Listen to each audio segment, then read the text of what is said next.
अस्सलाम वालेकुम दोस्तों, कैसे हो? मुझे उम्मीद है कि आप सभी सही हो गए। आज जो हम बात करने वाले हैं काफ़ी ज़्यादा इंपॉर्टेंट जानकारी आपको देने वाले हैं, क्योंकि अभी आपको मालूम है कुवैत के अंदर जो हादसा हुआ है, काफ़ी बड़ा हादसा हुआ है। उसमें बहुत सारे लोगों की मौत हुई है और कुवैत में जो हॉस्पिटल हैं उनके अंदर लोग एडमिट भी हैं।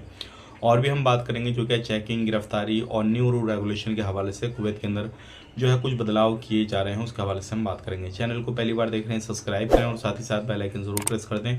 आने वाले वक्त में ऐसे ही जानकारी आपको मिलती रहे और आप हमेशा हमारे साथ में जुड़े रहें। सबसे पहले मैं आपको बताना चाहूँगा, देखिए कुवैत में जो भी हॉस्पिटल हैं तो सभी के अंदर लगभग लगभग जो अभी ये हादसा हुआ था तो सारे लोग जो है जहाँ पे सुविधा अच्छी है, सारी चीज़ें हैं, तो वहाँ पे उनको एडमिट किया गया था।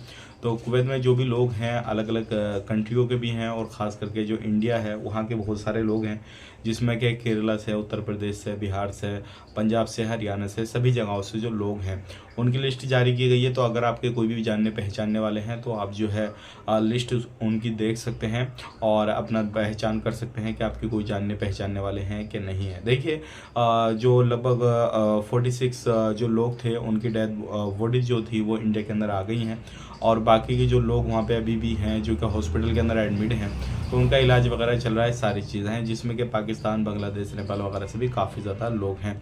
तो ये काफ़ी बड़ा हादसा हुआ था कुवैत के अंदर। उसके बाद में कुवैत में काफ़ी ज़्यादा चेकिंग चल रहा है। वीडियो काफ़ी ज़्यादा सोशल मीडिया पे अभी कुवैत जो म्यूनसिपालिटी की टीमें हैं वो डाल रही हैं अपने ट्विटर हैंडल पे और जो है इंस्टाग्राम पे भी डाल रही हैं। और उसमें जो बड़े बड़े अपार्टमेंट है और बड़ी बड़ी बिल्डिंगें जो हैं और उनके जो बेसमेंट है वो देखे जा रहे हैं। कोई परेशानी, कोई जो लोग वहाँ पे रहते हैं किसी भी तरीके से इलीगल एक्टिविटी कर रहे हैं, नहीं कर रहे हैं, वो सारी चीज़ों को चेक किया जा रहा है। तो अगर आप कहीं पे भी कुवैत के अंदर रहते हैं तो सावधान रहें, सतर्क रहें, क्योंकि इस टाइम पे जो है कुवैत गवर्नमेंट और वहाँ पे काफ़ी ज़्यादा सख्ती की जा रही है चेकिंग को लेकर। और जो भी इस तरीके से जो हादसा हुआ है कि ऐसे दोबारा से ना हो सके, इस पर काफ़ी ज़्यादा निगरानी की जा रही है। तो कुवैत में रहते हैं, सावधान रहें, सतर्क रहें। और इन लोगों के लिए, जो लोग हॉस्पिटल के अंदर एडमिट हैं, आप इनके लिए दुआ करें कि जल्द से अल्लाह रब्बुल इज़्ज़त इनको शिफा दे।